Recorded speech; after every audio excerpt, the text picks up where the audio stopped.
Right now, okay, it gives me great pleasure to introduce to everyone the leadership teams for Torrington Public Schools. We'll start with the elementary school, and as your name is called in your school, would you kindly stand and be recognized? I have to say, I think Torrington Public Schools has one of the finest administrative teams going.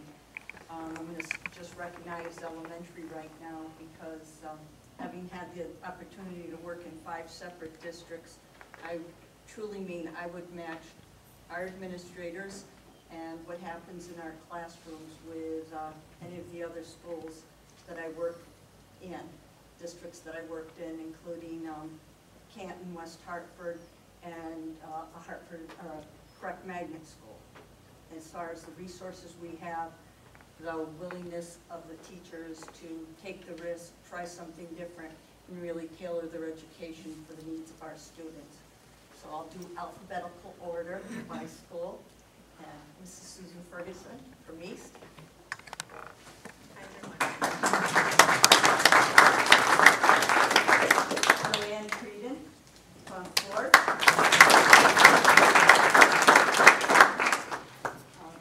Judy Thee, Southwest.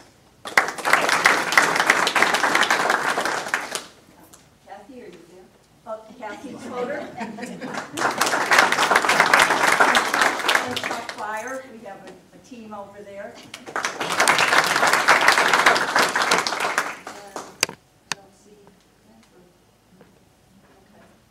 Andrew Tripaldi, but you met him when he was hired, and he is at Vogel Wetmore.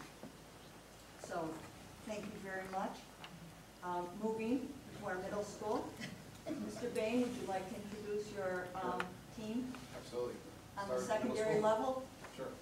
Okay, so with us from the middle school today is, I'll start with Mr. Neil Sullivan, grade 8 administrator. Mr. Charlie McSpirit, grade 7 administrator. Dr. Buchanan, our 6th grade administrator, could not make it tonight, but she's our 6th grade. At the high school, we have our 9th grade administrator. Oh, right in front. Sorry, on the right hand. Our 10th grade administrator, our newbie, Mrs. Kelly Galula. Unfortunately, our 11th and 12th cannot make it with us tonight. 11th is Mr. Fred Mojica, and our 12th is Mr. Derek Fournette. And we also have our director of school counseling for grades 6 through 12. He's a newbie here as well, Dr. Larry Rich.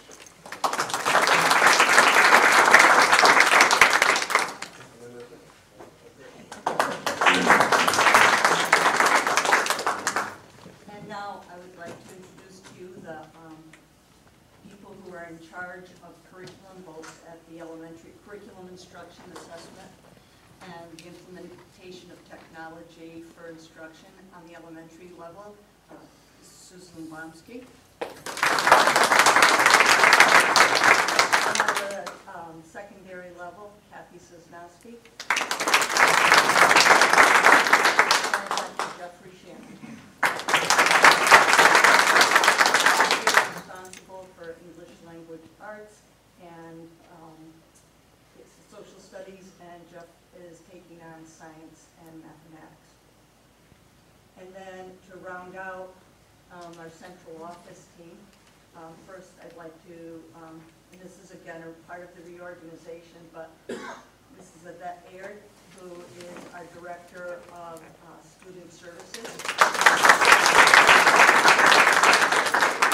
And under her purview is Mrs. Robin Meredith.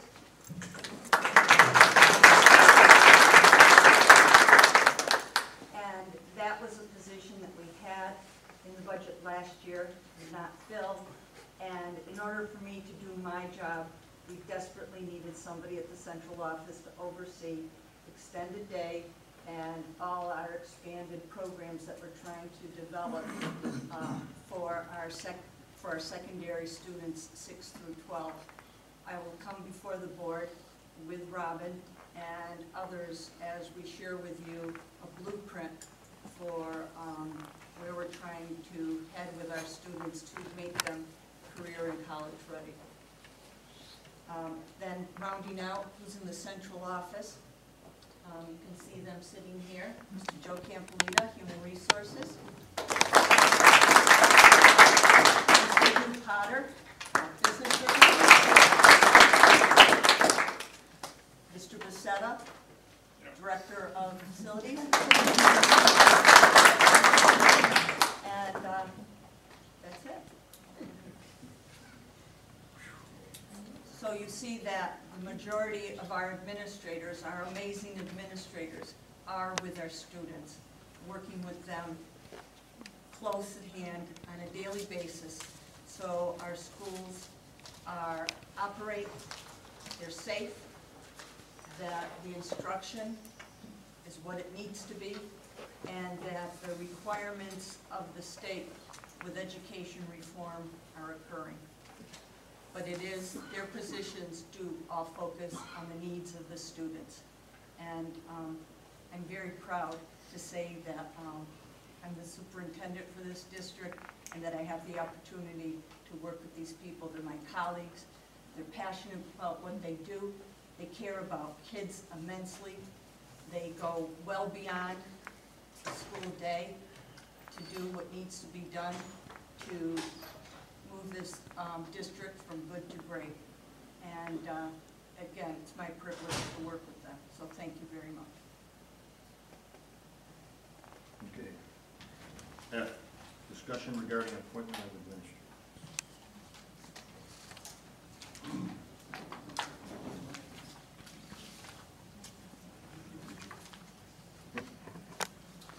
All right. I have to.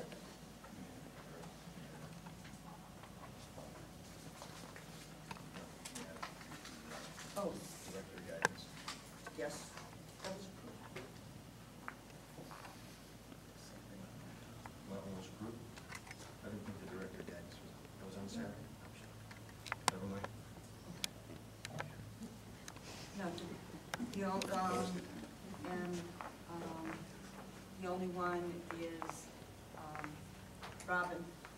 And the reason, because the position was approved Right. and was in the budget last year and in the budget this year, we just finally filled it. And so she's on consent agenda.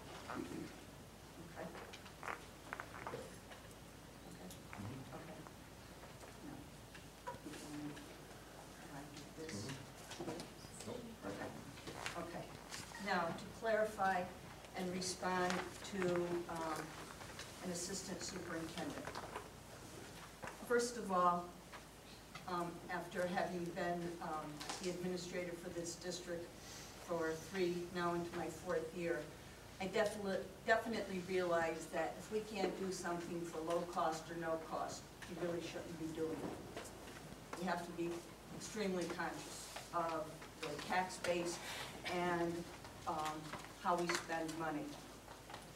So I was asked by board chair to take a look at other districts across Connecticut and to see if they have assistant superintendents or what their administrative structure is.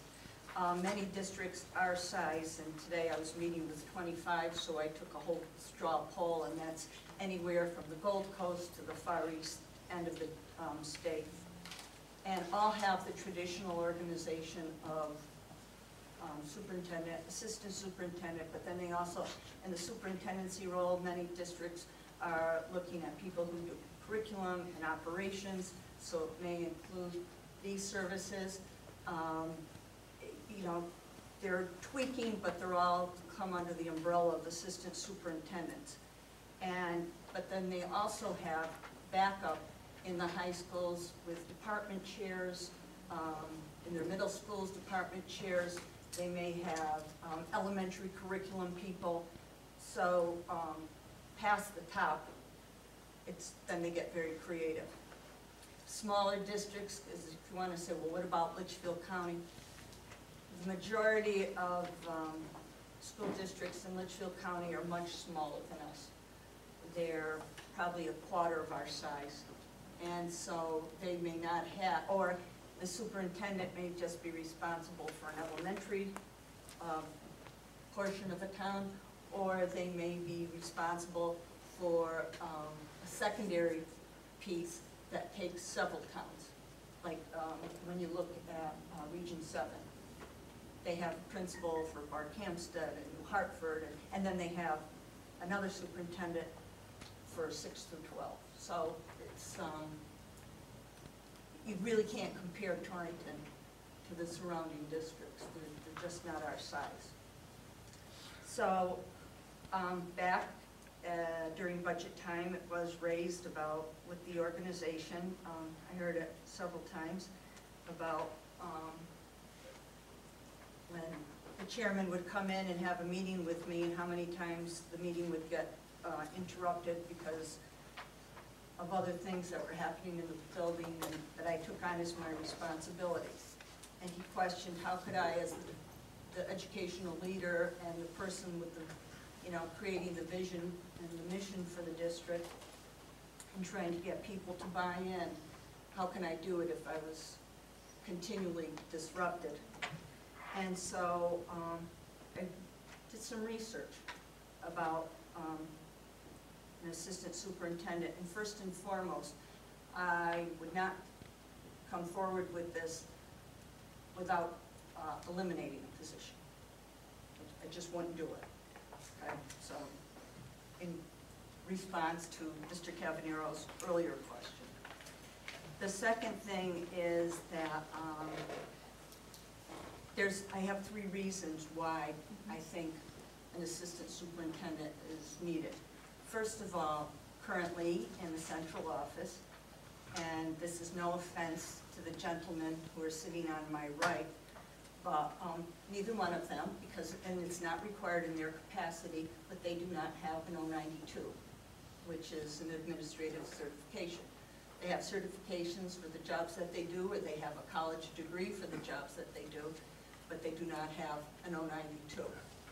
So one of the things that in time of an emergency, or a crisis, and if I'm out of district, and I can swear to you that that's when most crises occur, is when I'm not in town, I have somebody who can, as a certified administrator, can respond, because principals and the director of secondary, they have their responsibilities to the building. They're right there with the kids. When you look at a superintendent or assistant superintendent, they're overlooking the district, but they are also relaying messages. It becomes a complicated piece. So rather than to be scrambling, to first and foremost, safety of students. The second piece is that we really need, if we're going to be a successful school district, we really need to develop what we would call a talent management system. This year we lost 2 really highly qualified teachers who had earned their 092 and left the district because they felt there was no place to grow. So what we call it is building capacity, and how can we recognize really outstanding teachers who, yes, do aspire to a middle management or higher position. And so what you want to be able to do is to groom people as first maybe they become mentor teachers, they become, if they're in the content area. I mean, how do we bring them along? Well, one of the first things we've done now is we're offering them the opportunity to earn their own 92 right here in Torrington. People from Central come here and offer the courses for them. And we have 12 teachers this year involved in, going for their administrative certification. Well, you're looking at over 30 credits they're going to have to earn. They're going to have to pass a state test. I mean, it's going to take a while. But if you look at administration overall in the state of Connecticut, because you say, well, we can go elsewhere, it's a dying breed. right now, any type of administrator is a shortage area. So if we don't start looking to build capacity right here in River City, looking at our outstanding teachers, if they're really interested in becoming an administrator, providing them the opportunity that they don't have to leave town to go to class, they can do it right here, and, you know, and then in that capacity, work with them, developing the responsibilities that you need, you know, use their talents to make our base stronger, we'd be very foolish. The third piece is that there's really a need for succession, to have an enterprise, John, I'm using your word, or organization to remain successful. When you look at the really successful school districts in Connecticut, they are 3 and 4 deep of anybody who could step into the superintendency in a flash. Okay? That is because they have provided a succession. They know before the sitting superintendent decides to leave, retire, or if you decide to remove them, they know who they can put in that place without any problem. And that is critical. When you take a look at the history, now Torrington Public Schools has been a unified school district since 1884. From 1884 to 1999, Torrington Public Schools had 6 superintendents. From 1999 to 2011, Torrington Public Schools had 9. When you look at that, why was, and I feel, when I was here, and maybe many of you feel the same way, we received a great education, we continued our education, and, you know, we have good positions. We got a quality education here. What's happened is that continuity fell off the edge in 2000. And by not having someone in the position who, you know, the board set goals, it's the superintendent's responsibility to make a plan for how those goals will be achieved. It's also the responsibility of the superintendent to bring along a team that believes in that same mission and vision, okay? And the plan to how to get there, how it can be tweaked and reflect upon what's being successful, what's not. But you need to create this plan, you need to implement it, and regardless of who is sitting in this seat, it continues, as long as it's good for the students. It's not just one person. And that's why, to be successful, we really have to plan succession. I was talking to the superintendent in Farmington today. In 50 years, they've had 3 superintendents. Why is Farmington one of? And it isn't money.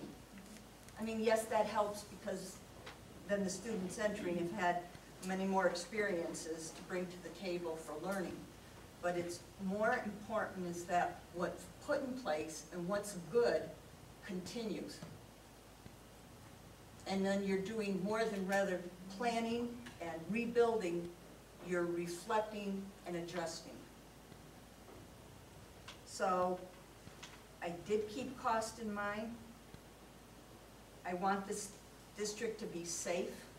And if I'm off-site, I would not want to be trying to deal with a fire, you know, near a school or a bus accident, and I'm trying to call in and saying, okay, do this, do that, all right? Somebody in the district, and we work as a team because you can't do it, but have everybody trained together. And the other thing too is succession. If we're really improving with this Board of Education, if we're really improving the public school system here, if we're increasing our graduation rate, if we're increasing the opportunity for students to, if they're college or career ready, if we're really designing a place where students come and are engaged with the learning process and they want to be here every day, we have to have our plan in place, and we have to make sure it continues. And in lieu of an elementary curriculum instruction and assistant person, because, again, we hired wisely this year, and due to the unbelievable flexibility of the elementary principals, we've been able to put a numeracy person who can work with teachers on a day-to-day basis in each building. We've been able to add the full-day kindergarten. We already have literacy teams. And last year, in that position, it was required of the person to be in one of the elementary schools 1 day a week. And then with testing and many other things that are still coming down, because even though we've been able to unpack the standards, create some curriculum, develop some units of study, we still have to develop assessment, formative assessment, and we still have to develop standards-based progress reports. You know, just in that line alone. But on top of that, we need to get out and work with administrators and with the professional learning communities, and what does it look like? Is there consistency across the district? There's still a ton of work to be done. And so that's the position I was looking to eliminate, and then bring in an assistant superintendent. Say that again? That's the position I was looking to eliminate, the elementary. Elementary CIAT. That's what I thought. I wanted to make sure I got it right. I want to leave as many people as I can on the secondary level who are working with teachers there to adjust to the, you know, at the secondary level, we still have to take a look at moving from credits to mastery for diplomas, to take a look at, you know, continue with the options piece, and also the last thing that's coming down with education reform is personalized learning. So we have our work cut out for us in grades 6 through 12. Chris? So I want to unpack with you some more of this, if you don't mind. No, I please. ask you some questions. Let me start by saying, I believe that by and large, you can do what you want with staffing in the district. And as long as there's no budgetary impact and it doesn't sort of a detriment to the kids, I really think, I understand your role as being able to do that. We don't dictate how many fourth grade teachers you need at the beginning of the year. I mean, we try during budget season to have an idea, but if enrollment changes, you're on it. You don't bring every change to us. So I want to start from there, but that being said, I think that when Mr. Cavanero came in, we as a board, before we have this as an action item or whatever, the discussion, we need to understand from your perspective what has changed. Because I understand the presentation, I understand the 3 prongs, you've done very well explaining them, I get it. But we went from having the position to it not being necessary, now it is necessary again, and I don't hear what changed. So I think that would be the first thing I'd ask for. So Can I answer one at a time, or do how about I wait give you for all the- 3, and then we can. Oh, So what it's worse than an changed? interview. So what changed? What are the exact dollars? Because I know that an elementary CIAT is not paid the same as an assistant superintendent. So, okay, so there is some discrepancy there. So if it's a net cost, then I think we should be transparent about that.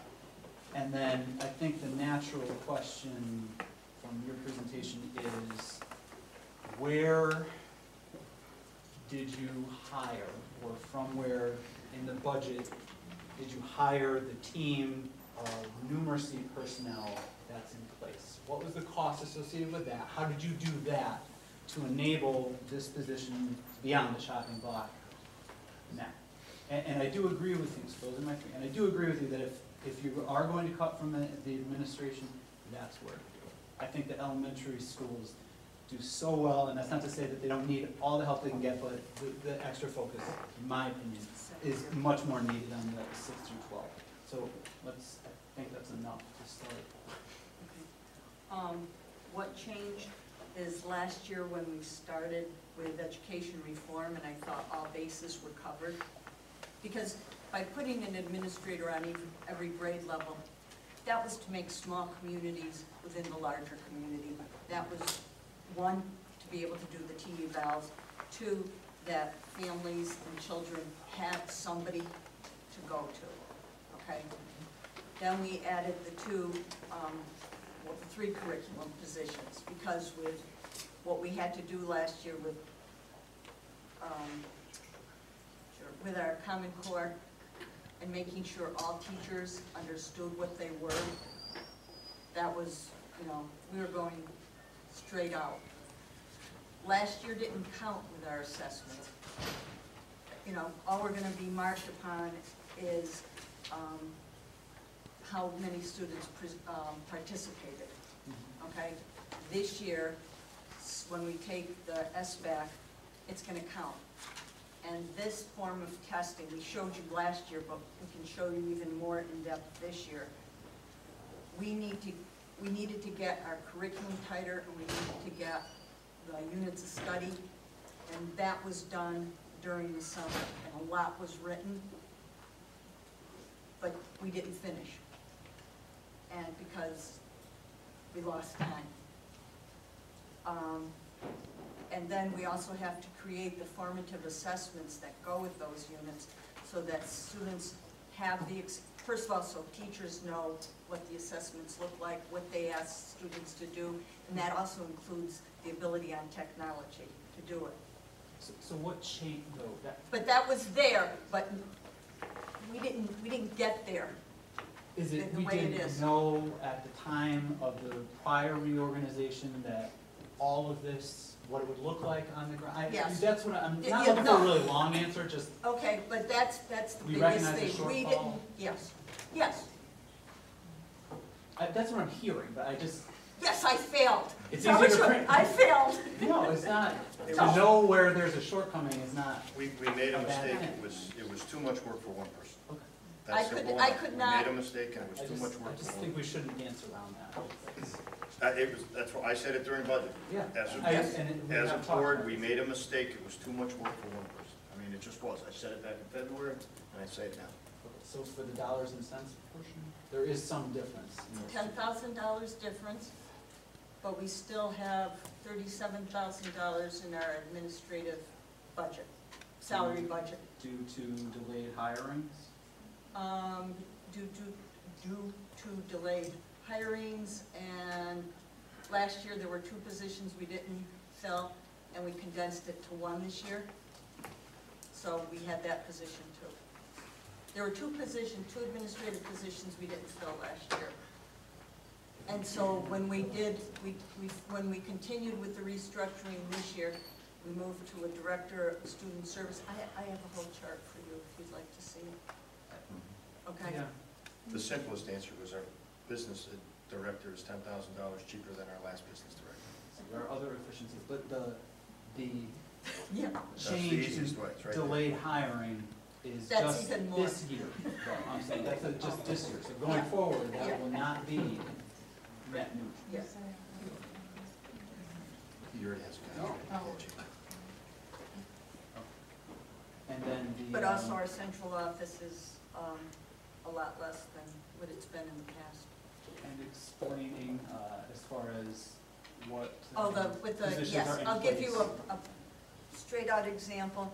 I'm gonna use East School as an example. There was, you had 3 or 4 fifth grades? 4. And several students moved out. So what Ms. Ferguson did was that she took the remains of 1 class, spread them among 3, and took that fifth grade teacher and made it the numeracy person. And that happened at Vogel, and I believe, was it Forbes? And it happened in three buildings in Southwest. 24. So it happened, so we only had to hire one, Southwest. And the one is realized from, I mean, Right, really the walk me savings, through down and the to. savings that, Joe, you want to chime in here? Well, I'll let Joe. I think what really happened was, as the summer went along, enrollment changed.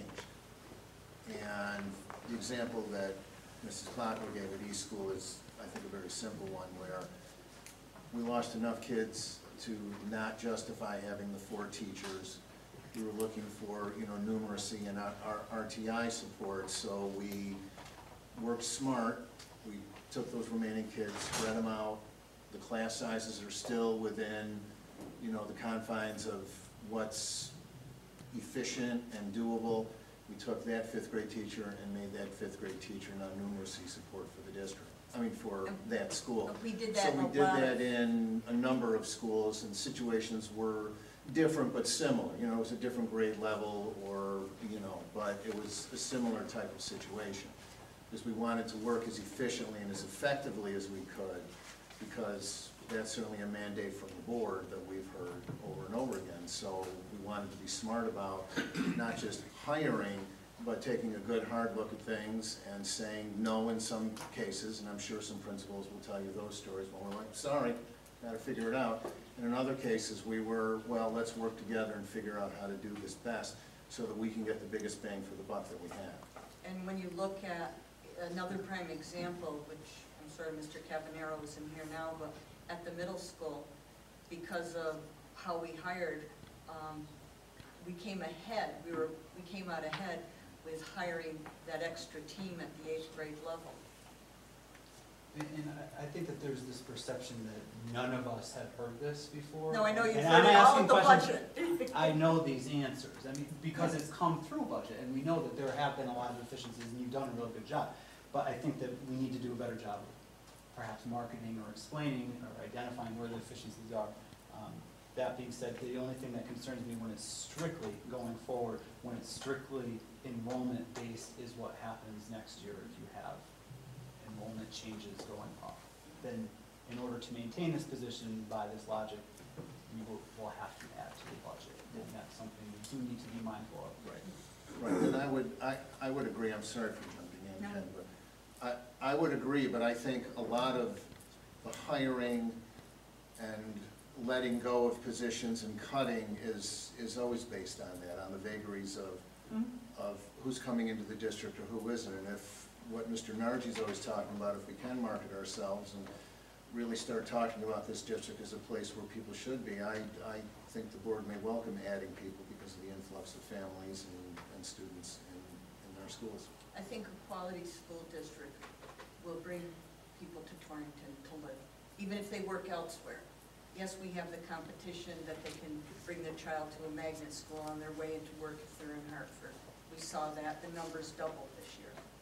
Okay, but that's school choice. And we'll continue to, improve our schools. I hope people will come in and want to visit our schools, take a look at them, sit in a classroom, don't panic. But, just come and see what's there. Last night we had one of the best turnouts, from what Eric said, for the middle school, for parents. So we have to, and who's going to be our best advocates for what's happening in our school district? The students and the parents, the families. That's who will sell it. Not me, not the mayor, the parents and the families. And and the students. Well, I've sort of been stewing about this for over a week.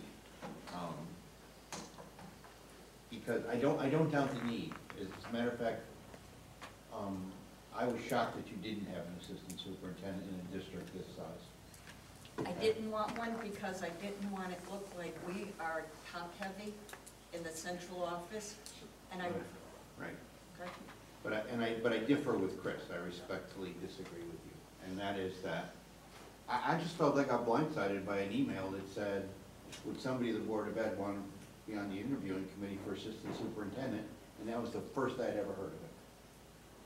So in my world, which is different than Chris's world, the superintendent would have come to the board and said, I need an assistant superintendent, here's the job description, and the board would say, go ahead, go forward and interview. To me, it's like a backwards process, because you've interviewed, I assume you have a candidate, and now the board's got to decide, do we want an assistant superintendent or not? I don't think that's fair to the person that got interviewed, or, you know, that's just, so I came here thinking, I'm voting against it. Not because I don't think the need is there, because I do think the need is there, but because I don't like the process. But I'm not sure that's really fair to the children of Torrington, or the teachers in Torrington, or the administration in Torrington to do a no vote just because my nose is bent out of shape. But I would hope we could be more transparent about some of this stuff. That board members wouldn't learn about this through an email, do you want to interview for this position? And I'm saying, what position? I didn't even know it existed. So just, that's my, you know, it's sort of like a little crook in my back here. Go ahead, you can answer me if you want. No, I said, you know, what's difficult is, how do you bring something, like, I was said, do I bring it to personnel? Do I bring it to budget? You know, you bring it to the subcommittee, and then you go through the process, and then you bring the candidate, because what's tough is when you bring candidates in to interview, you really have to keep it Sure. confidential. And so how do you, you know, where's the entry point? But if these new guidelines are voted in, right, under Then these new we- guidelines, yeah. you would have brought it to the board first, I assume. But it also came from the board, and it came from the board at budget time that, let's look at, That we, yeah, I mean, we said maybe you need one, but I would have liked to see a job description. What's this person going to do? well, we And I know some people on the board think that's micromanaging you. I don't want to micromanage you, but I don't want to be a rubber stamp either. Because if I'm just going to come here and be a rubber stamp, I've got better things to do on Wednesday night. I we could be do home have, watching the Roosevelts today. But anyway, that's my point of view. Mr. Campolita, do you have something we can share with the board? Yes, do you want to hand this out, or? Mhm. Okay. Chairman? Yeah, first question I had was, and I think it was answered, I just want to make sure we're saying it. So by adding this position and eliminating the ones that you decided to eliminate, there is no negative impact for this year on the budget, correct? Correct. It's not costing the taxpayers anymore. No, and there's still money left in there's about $27,000 still left in the administrative. What about going forward? Is there a negative impact to the budget? I don't have a, Well, Well, here's the, the savings was in, realistically, the difference in salary was in the business manager position. sure, We're starting lower than we were, so what we had budgeted in the past, we should be budgeting, sorry, but we should be budgeting lower than that going forward. right. So as far as the negative impact, we were always starting at a level here, but now we're working at a level here. Right. So that savings is a savings that would be projected forward. plus Okay. we hired And here's my, teachers, no, that was even, you know, what Right. we had for salaries stayed. and here's my thing, because I want to make sure I say it nice and loud in front of everybody, because I know I've said it in some of our committee meetings and other meetings that we've had over the summer. We have, by approving any superintendent, shown that we trust and respect the decisions that that superintendent is going to make. That superintendent is going to be in charge of the business.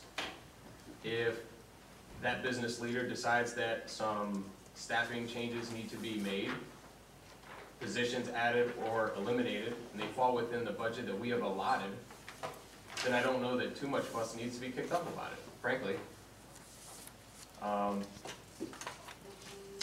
I did not come up through the education system as far as a career. I know data, because that's what I deal with on a day in and day out basis, things that work number-wise, and it seems to me that we are getting into a situation where the Board of Education is becoming an HR department. And I'm definitely not on board with that. We have to give the superintendent the flexibility necessary to be able to run the business, to steer the ship. It has to happen. We can't stop her or him, whoever the superintendent is, every single time that they want to make a business decision. And that's all I'll say. We know we have taxpayers watching us tonight, and among the things the taxpayers heard was that we didn't need fifth grade teachers, that we saved money hiring a business director. How do you answer the taxpayers who might be wondering, well, why didn't they just not spend the money on something else and return it to the town at the end of the year? Because we needed people in other positions. That's how we added full day K, because we had to come in low. Okay, I'm just wondering what the answer to that is, because if there's money hanging around, you know, we were given the money for a specific program that we outlined, and Board of Finance carefully questioned what we were gonna spend it on. Well, we did spend it on We teachers. did spend it on that, right, but there was money we weren't spending, but are gonna spend on something else. No, the money that's in the line items is only spent on the line items. Do you know what I mean?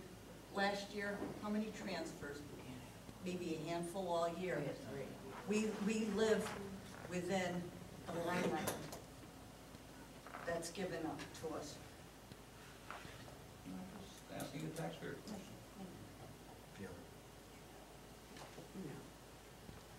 I believe strongly that this board needs to decide what direction we want to go. I mean, I've sat out there for years when other people that were speaking tonight were on this board, and we had 41 administrators putting out fires. 15 of them were unidentifiable to what they even did. And I sat there and I came to every meeting before I was on the board. We can say what we want, but if we don't start doing things and taking risks in this school district, nothing is ever going to change here, and nothing did for 10 years. The last 5 years, a lot has changed here, a lot has gotten better. The students have a lot more opportunities than they've ever had in Torrington. And I think people are looking now at this as a school system that they might want to send their kids to. So I disagree that math is a problem 6 through 12. It has been a problem 6 through 12 here. Getting rid of the math people at the elementary level certainly didn't help our math problem in 6th grade. So feet on the ground in these buildings, I mean, I think, and we have a duty to taxpayers. The taxpayers have approved a budget that we're living within. It's our obligation to do what is in the best interest of every student that walks through these schools every single day. And that's how I feel. Sometimes I think we lose track of that and what our responsibility is. And I have charts like this going back 15 years that we can look at, and we want to talk about top-heavy administration. We have less administrators now than this district has ever had, just filling different roles. So if we want to call an ace an ace, I think we should call an ace an ace and look at what we actually have, what they're doing, what their responsibilities are, and not just throwing out, keep adding administrators. I was in favor of the 3 curricular instructional leaders, and I still am, but I have confidence in eliminating that position, knowing that we have math and reading people at the elementary levels. Our elementary people are doing a great job. I would not be in support at all of getting rid of the CIAT 6 through 12, because I think they're desperately needed. It's difficult to get in touch with the superintendent, and there is no one else you can go to. So, you know, I think it's a lesson learned, and I think the best leaders admit when they've made a mistake and what needs to happen. I think that's what Cheryl's doing, and I commend her for that. Okay, first of all, kind of had this discussion over a year ago, when in June, superintendent came to the board with a reorganization plan, and I voiced my concerns. One was, I believe that to do the reorganization that she was talking about, it needed to go to school improvement first. That's what it says in school improvement. That type of change would go to school improvement. Now we're looking at the same thing. Position was eliminated. I believe the proper procedure for the superintendent should be bring it to school improvement, and that why that position should be brought back. Okay,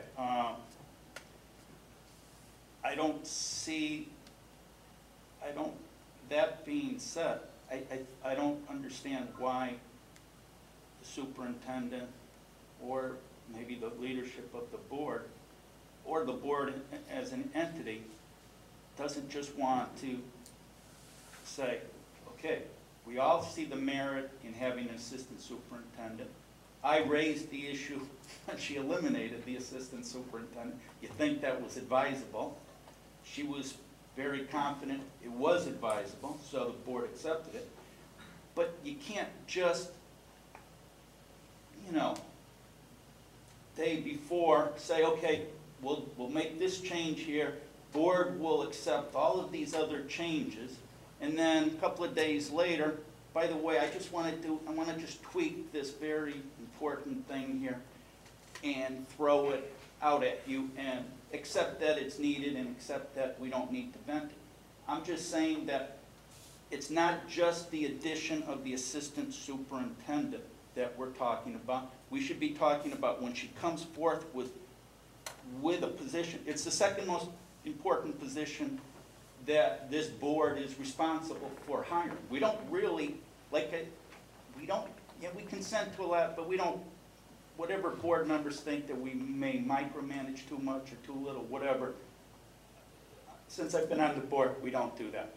But as far as my being on the board has always been concerned about being very involved in the hiring of the obviously the superintendent, but we've also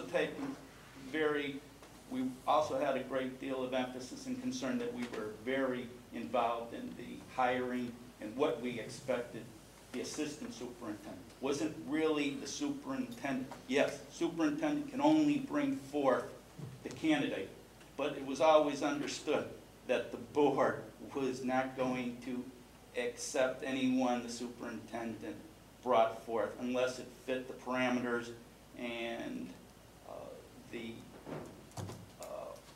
views that the board wanted for the second person in charge of the district.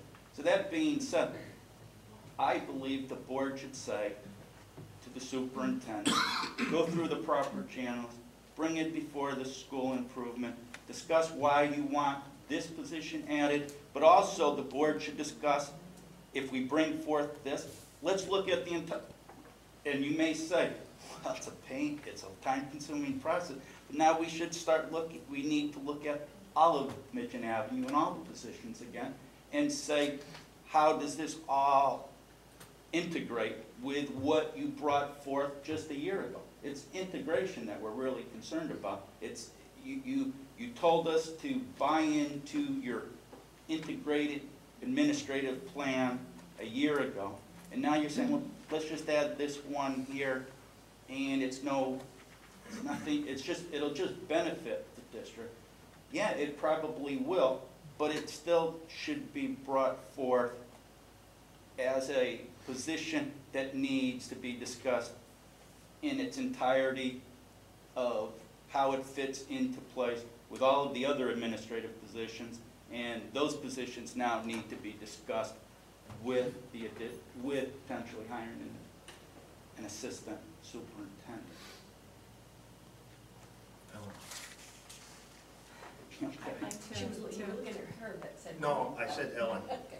Then I saw your hand up, I was just I'd acknowledging. like to reiterate what Jeremy was saying. We hire the superintendent to run the company, the district, what have you. With that being said, we should have enough confidence and respect for her to bring the best candidate forward for the position that she wants. And then we decide individually whether we agree with that decision or not. That's my feeling. And I'm not disagreeing with what you're saying. All I'm saying is we do have a process. Look at your school improvement, what it says. This is something, it's a new position. It should go to school improvement first. It's not a new position. It is new, it was eliminated. It's not Because- a newly because- created position. What? It's not a newly created It is. position. No, it isn't. Yeah, because We still clearly, have it, it's not filled in. no, because if you go back and look at at the meeting in June of 2013, clearly it was said, the assistant superintendent's position is eliminated. It wasn't, we're going to put it on hold and not fill it this year. It was eliminated. Go back and look at the meeting. I mean, if you go back and look at the meeting and you disagree, that's okay. But I'm telling you factually, that's what was said. Can't disagree if it's factual, can No, that's true. Hang on. Eleanor. First, for the record, agree. I can't imagine trying to run a district without an assistant superintendent.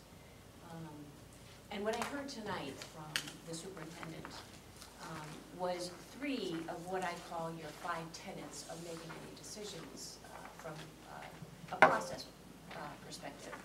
I heard the superintendent identify a problem.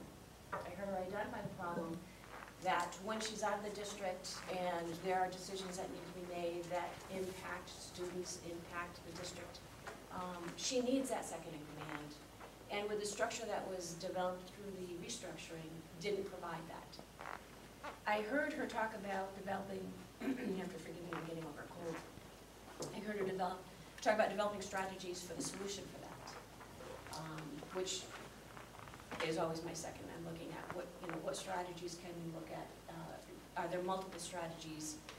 And when you have those multiple strategies, how do you determine which one is the right strategy and what is the cost? Because sometimes the best strategy may be the little bit more costly strategy, but is the best strategy. So that third piece being determining the budget for that. So I heard those 3 things this evening. I am in the same line of thought as Paul. First, I do think that all of those should have been brought to the board before the decision was made to develop or to reinstate this position. This position, and I disagree with Mr. Rivero, was cut from the budget, it was eliminated. That doesn't mean that it couldn't be reinstated or that it shouldn't be reinstated. Clearly there's the superintendent has identified the need for this. I think it's well articulated. I can't deny that it's well founded. However, from a process perspective, the board should be making those kinds of decisions before the superintendent starts interviewing candidates and then bringing it to the board and putting the board in a position of perhaps embarrassing the superintendent, embarrassing the potential candidate. So for all those reasons, I think that the process was not clear. And I think the superintendent gets mixed messages from her board. When you say the superintendent is the CEO and she's in charge of everything, the fact of the matter is the Board of Education still has a responsibility with the budget. The statute section 10-222 specifically talks about how each local board shall prepare an itemized estimate of the cost to run the district. When the money is appropriated by the municipality for the maintenance of the public schools, it shall be expended by and in the discretion of the board. Emphasis added. Boards can adopt, by adopting policy and procedure, authorize the designated personnel to make limited transfers and limited, have discretion among the budget. But ultimately, the determination on the budget expenditures lies within the board. When you're talking about eliminating a position that I heard vigorous argument about retaining the SEAC positions. I heard absolute, a need, I heard about accountability, I heard about, so I guess when I read about this and I heard about this, the first thing I thought was, what changed in 5 months enough that the board can make a decision as to whether or not it agreed that those CIAT positions were not as important as the assistant superintendent, or that the assistant superintendent was needed in addition to the CIATs. I mean, there could have been a whole litany of dialogues that could have taken place in that. So with that said, and I guess I'm bouncing around here, I do feel that it is critically important that the board be very clear on processes. Developing this document that I think is an action item soon, it's somewhere here in my papers, I think it's a little late, The board has to accept responsibility for what its role is with regard to the budget, how those decisions relate to staffing, and I'm not advocating for micromanagement. I absolutely agree. Once those positions are established in your budget, the superintendent should have all the rights and responsibilities that go with finding and presenting the most qualified candidate. So I guess essentially, I feel it's only fair to the superintendent, only fair to any potential candidates, that this process be made very clear, that there be a clear understanding on both the board side and the superintendent side where the responsibilities lie regarding your budget, and how important it is for this to be a board discussion. I'm hearing subcommittee discussion, I'm hearing it coming up through the subcommittees, and I know this is the next topic on the agenda, but I also feel that the board cannot abdicate these responsibilities to subcommittees, so that by the time it gets to the board level, the board is serving as a rubber stamp. I myself had to face a budget cut this past spring. I eliminated a position in my budget. It was done through the budget process, and the only way for me to bring that position back is to do so through the budget process. So for that reason, I would just encourage the board going forward to just be mindful of that, and so it doesn't create all of this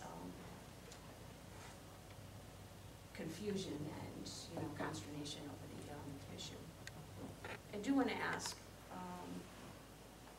or speak to a couple comments the superintendent made. When the superintendent said the board sets goals and it is up to the superintendent to develop a plan and implement the goals, the budget is a goal.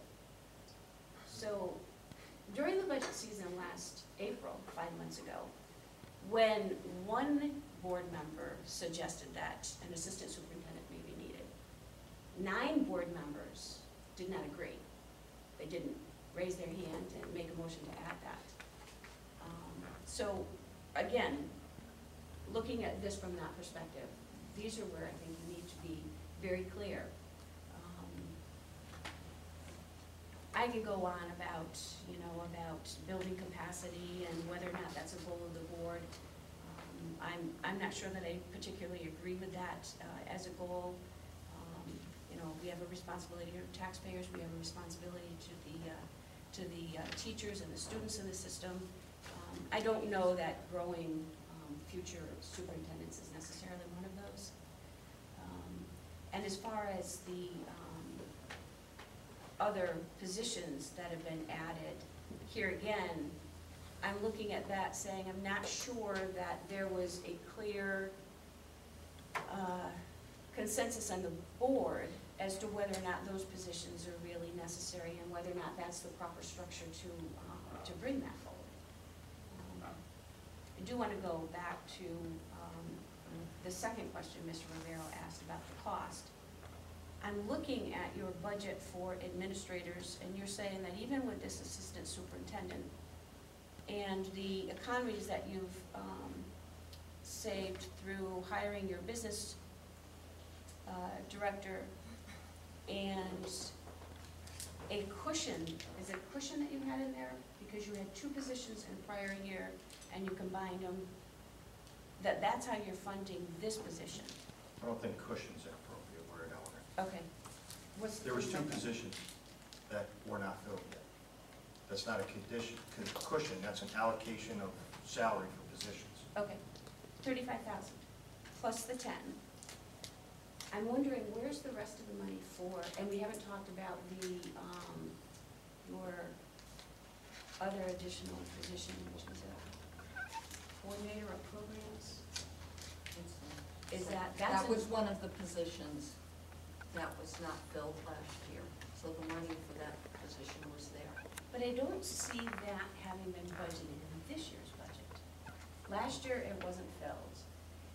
Bringing all of your administrative positions forward, I didn't see that as a position that gave you the total of the $2,720,398. It remained, the allocation for the two positions remained. We filled one. So we had the money still there